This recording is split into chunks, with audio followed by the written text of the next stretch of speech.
adik-adik. Hai semuanya, gimana nih kabarnya? Sekarang saya lagi berada di TK Tunas Rimba 2. Sekarang saya ada di depan TK Tunas Rimba 2 nih. Nah, sekarang saya mau tahu nih lebih jauh bagaimana sih TK Tunas Rimba 2, sejarahnya dan berbagai hal. Terutama yang saya pengen tahu nih, apa aja sih program yang akan kita dapat kalau kita sekolah di TK Tunas Rimba 2, khususnya di masa pandemi. Yuk ikutin saya.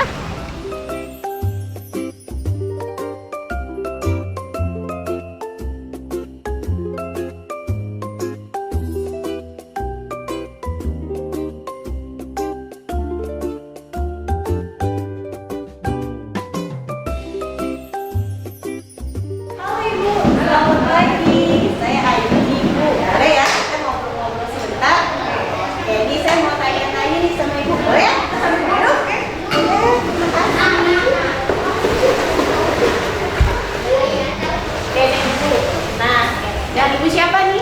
Nah, saya dengan Ibu Marini Punaria. Oh ya, jabatan Ibu di sekolah? Jabatan saya sebagai guru pengajar di sekolah. Di sekolah ya, mungkin Ibu sedang ngajar ya? Udah berapa tahun sih Bu? Saya ngajarnya dari tahun 92, kurang lebih 29 tahun. 29 tahun? Oh, 30. Oke, hampir 30 tahun ya Ibu Iya, ada di iya. sini. Oke, berarti Ibu udah lumayan cukup lama ya di sini. Saya mau tanya nih Bu, kapan sih berdirinya TK Tunas Rimba 2? TK Tunas Rimba 2 berdiri kira-kira sekitar tahun 1976. Nah, pada saat itu TK Tunas Rimba 2 didirikan oleh Dinas Provinsi Kehutanan Provinsi Palangkaraya dan diberi nama Yayasan Pendidikan Wana Kencana yang dikelola oleh ibu-ibu ketua yayasan dan dharma wanitanya. Nah, selang berjalannya waktu, itu Yayasan Pendidikan Wana Kencana itu kemudian diganti namanya menjadi Yayasan Pendidikan Wana Bakti yang sampai sekarang. Oh, berarti sekarang terus Yayasan Wana Bakti ya Bu? Ya, Yayasan Pendidikan Wana Bakti. Saya mau tanya nih, dari 3 tahun terakhir nih ya, saya mau tahu dong siapa aja sih nama-nama ketua yayasan. Nah, 3 tahun terakhir itu, kalau 3 tahun terakhir itu yang pertama itu Ibu Anang Acil, kebetulan suaminya beliau juga Kepala Dinas Pertanian Pak Anang Acil. Nah, setelah di bawahnya Ibu Anang Acil itu ketua yayasannya Ibu Sitek Hermanto, Kepala Dinasnya Pak Sitek Hermanto. Kemudian yang terakhir ketua yayasannya Ibu Hajah Sri Endang yang sampai sekarang menjadi ketua yayasan pendidikan Wana Bakti. Ya berarti Ibu ya sampai sekarang masih menjadi ketua yayasan Wana Bakti ya. Oke, saya juga mau tahu nih berapa orang sih guru dan staf yang kerja di TK Tunas Rimba 2? TK Tunas Rimba 2 memiliki status yayasan dengan tenaga pendidik sebanyak 15 orang. Ya, jadi dari kepala sekolah, tenaga pendidik 11 orang, PNS 5 orang, non PNS 6 orang, kemudian tata usaha 1 orang dan dibantu sama bendahara 1 orang. Ada juga penjaga sekolahnya. Oh iya, Kalian merangkap tukang kebun. Oke, berarti memang sudah lengkap ya. Iya. Terima kasih Ibu untuk waktunya ya. Senang sekali berjumpa dengan Ibu dan kita ngobrol-ngobrol. Oke, sekarang anak-anak bagi kegiatan apa ini Bu? Anak-anak sedang latihan musik, ada drum band, ada angklung, kemudian ada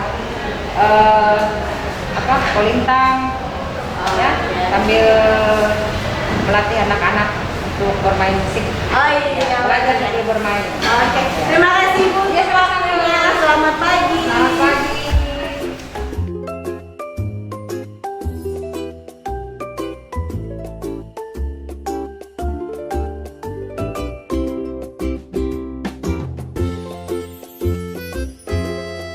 Selamat pagi Bu. Selamat pagi. Gimana nih kabarnya? Aduh, bagus sekali. Bagus. Sehat, yang penting sehat. Oke, boleh ya Bu ya saya ngobrol-ngobrol nih sama Ibu sebentar? Boleh. Oke, ini kan ya Bu ya masa pandemi nih. Saya mau tahu sih apa sih perbedaan pembelajaran sebelum pandemi dan sesudah pandemi?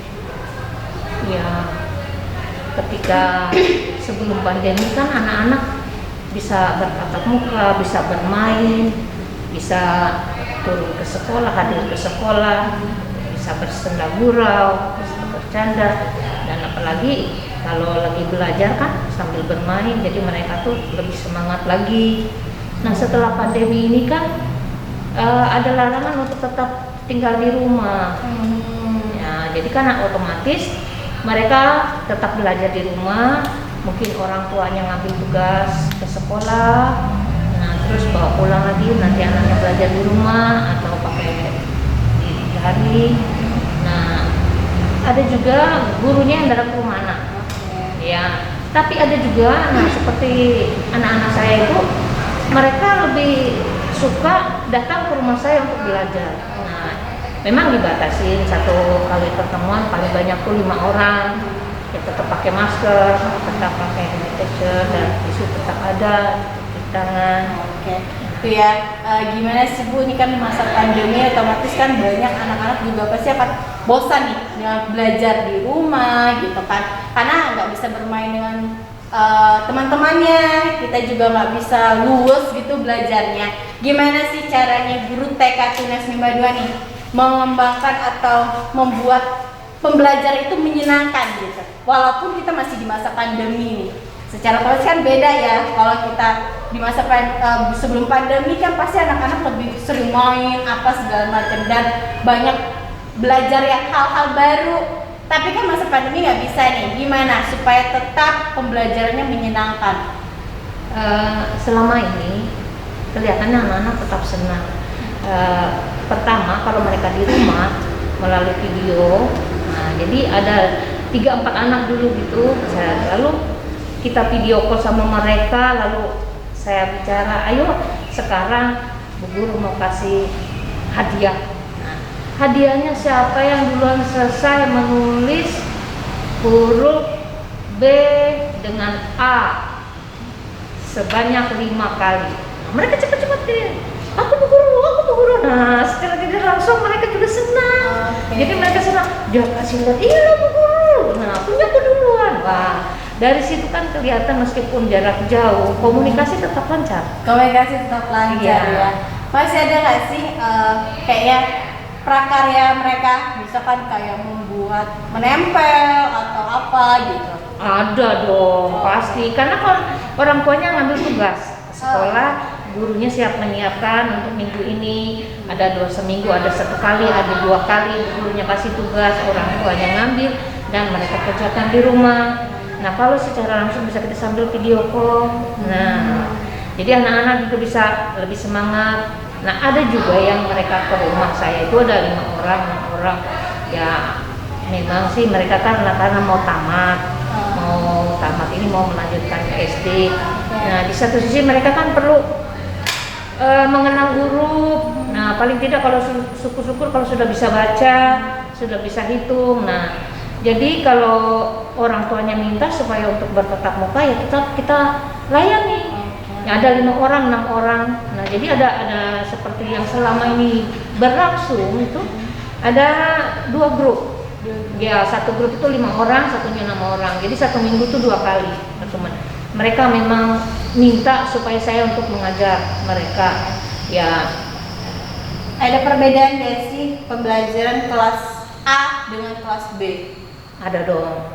Ya ada bedanya. Yang kalau untuk kelas A kita masih memberi pengenalan, jangan dulu memberi tugas untuk mereka, tapi mereka sambil diajarkan untuk sambil bermain, nah, sambil video call kadang-kadang, nah, supaya ada komunikasi dengan gurunya. Jadi mereka juga bisa, kalau oh itu guruku.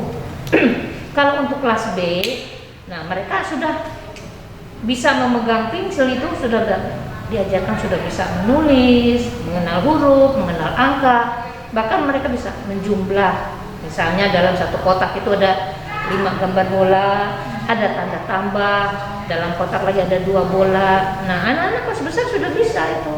Ya, gitu ya, berarti tidak ada hambatan nih pembelajaran di masa pandemi ya. Iya. Ya, terima kasih ya Ibu ya untuk ngobrol-ngobrol singkat ya kita nih ya. Selamat pagi Ibu. Selamat pagi.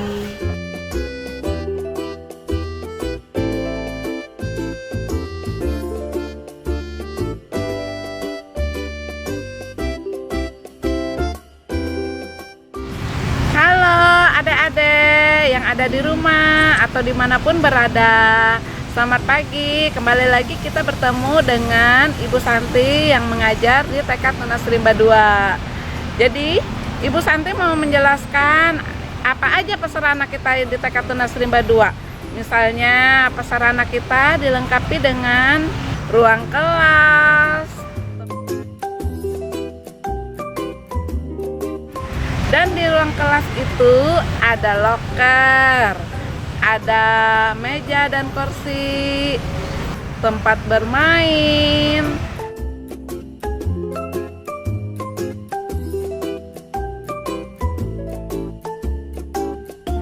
Dan istimewanya juga TK Tunas Rimba 2 dilengkapi dengan CCTV. CCTV itu ada di setiap kelas masing-masing. Ada juga di halaman sekolah biar bisa melihat aktivitas dan anak-anak bermain di luar kelas. Di TK Tunas Rimba 2 juga dilengkapi dengan toilet wanita dan pria.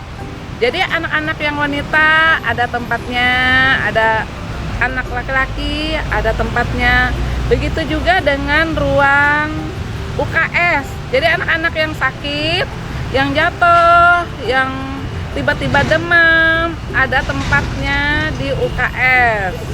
Nah, itu sarana dan prasarana kita. Ayo jangan ragu untuk mendaftarkan diri di TK Tunas Rimba 2. Dadah, terima kasih.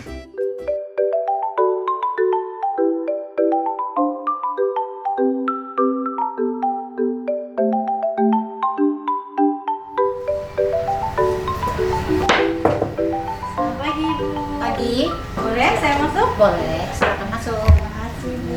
Halo Ibu, apa kabarnya nih? Baik. Oke, boleh ya saya ngobrol-ngobrol sebentar nih sama Ibu? Boleh, boleh. Saya duduk ya Bu ya? Silakan duduk. Nih, saya kan pengen ngobrol nih sama Ya. Ibu tentang sekolah TK Tunas Rimba 2 nih. Nah, saya pengen tanya nih, Ibu di sekolah ini staf atau guru sih? Saya bukan staf, tapi saya tenaga pengajar, tenaga edukatifnya, tenaga pengajarnya. Untuk Tenaga- TKB atau TKA?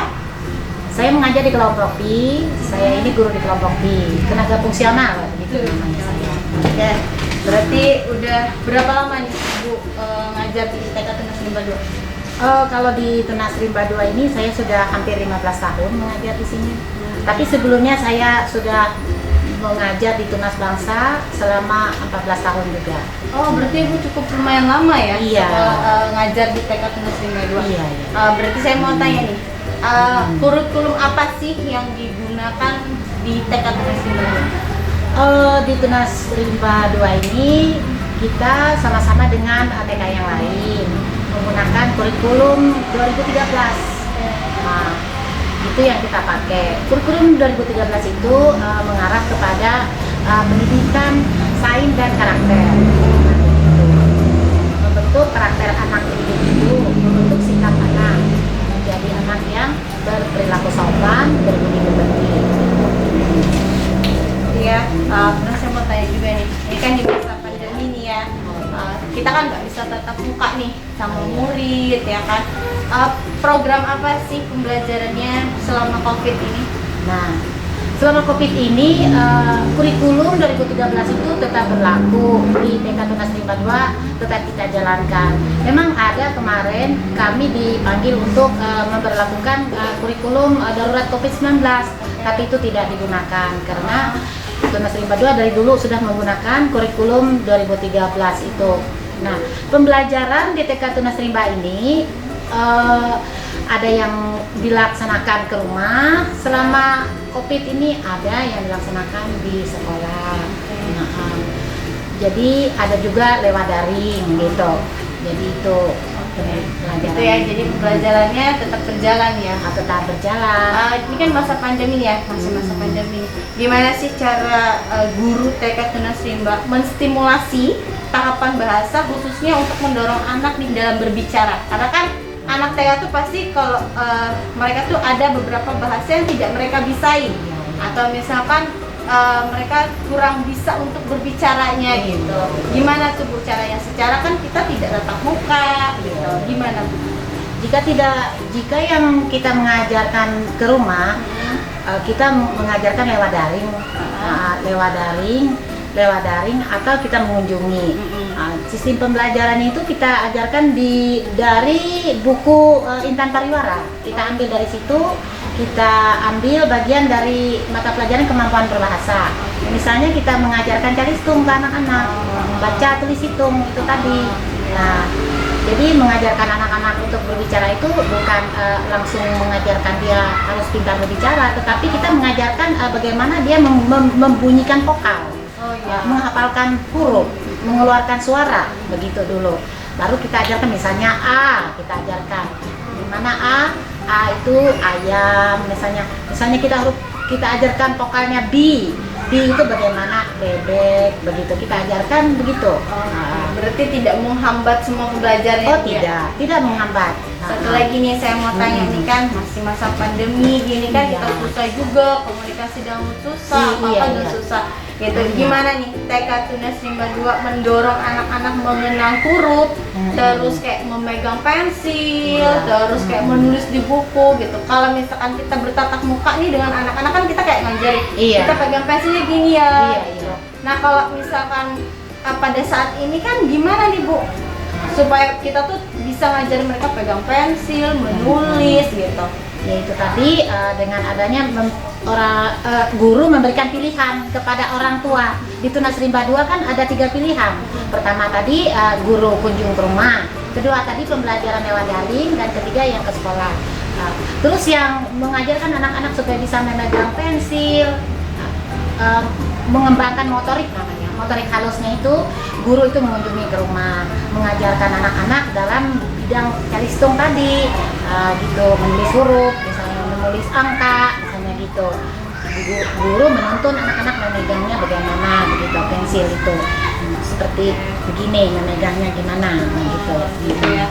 Oh Bu, saya mau tanya juga ini kan tadi ada yang daring, ada yang ke rumah, ada juga yang ke sekolah. Biasanya ini kalau ke sekolah terbatas nggak sih? Kalau sekolah ini ya terbatas saja gitu, soalnya paling banyak kan kita 5 orang setiap hari, nggak bisa yang banyak-banyak gitu, karena kita harus mengikuti peraturan protokol kesehatan tadi. Nah, tetapi pembelajaran tetap dilaksanakan. Misalnya dalam 1 minggu Senin 5, Selasa 5, Rebu 5. Jadi itu terserah orang tua saja yang memilih yang mana dia mau, apa dia mau di guru kunjung, atau dia mau lewat daring, atau dia mau ke sekolah. Yang pasti pembelajaran di TK Tunas Rimba 2 tetap dilaksanakan. Terima kasih ya Bu ya. Udah banyak banget nih ngasih tahu tentang pembelajaran TK Tunas Rimba 2 di masa pandemi. Terima kasih banyak ya. Terima kasih. Iya, selamat pagi juga. Halo adik-adik, nama saya Yeni. Di sini saya akan menjelaskan tentang ekstrakurikuler yang ada di sekolah TK Tunas Rimba 2 ini. Yang pertama itu adalah ekstrakurikulernya menari.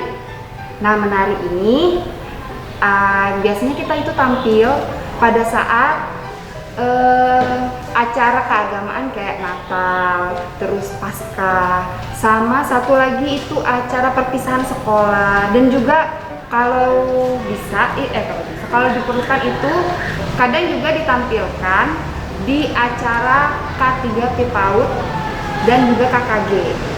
Nah, kemudian ada mewarnai setiap hari Kamis ya. Mewarnai itu setiap hari Kamis. Mewarnai nanti ada dari Sanggar Lukis Pare namanya, itu pelatihnya, pembimbingnya. Nah, kemudian yang ketiga itu ada drum band. 3, 1, 2, 3. Nah, untuk prestasi di sini kita ada lomba mewarnai di dalam rangka HUT ke-40 Yayasan Kemala Bayangkari pada tahun 2020. Di sini kita mendapatkan juara harapan 2. Kemudian ada juga kita mendapatkan juara harapan 3. Selanjutnya di sini kita juga ada mendapatkan penghargaan dari Karnaval Gebiar Nusantara. Di sini kita menang tampilan paling mandiri dan disiplin. Nah, ini dalam rangka HUT IGTKI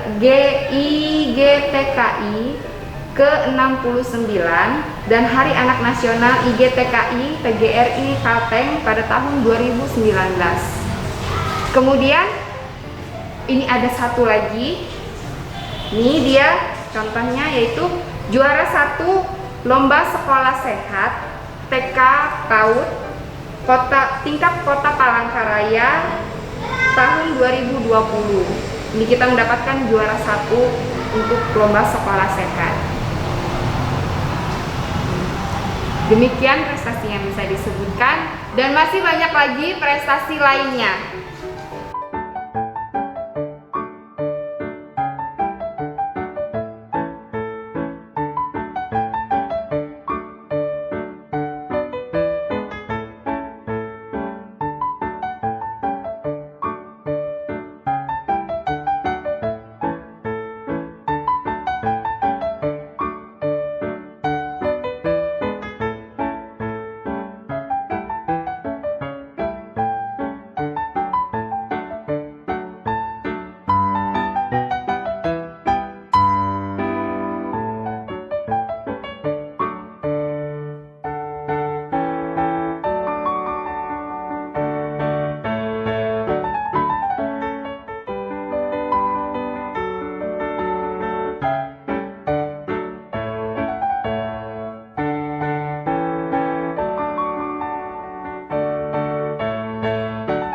Demikian dari saya pamit undur diri. Dadah.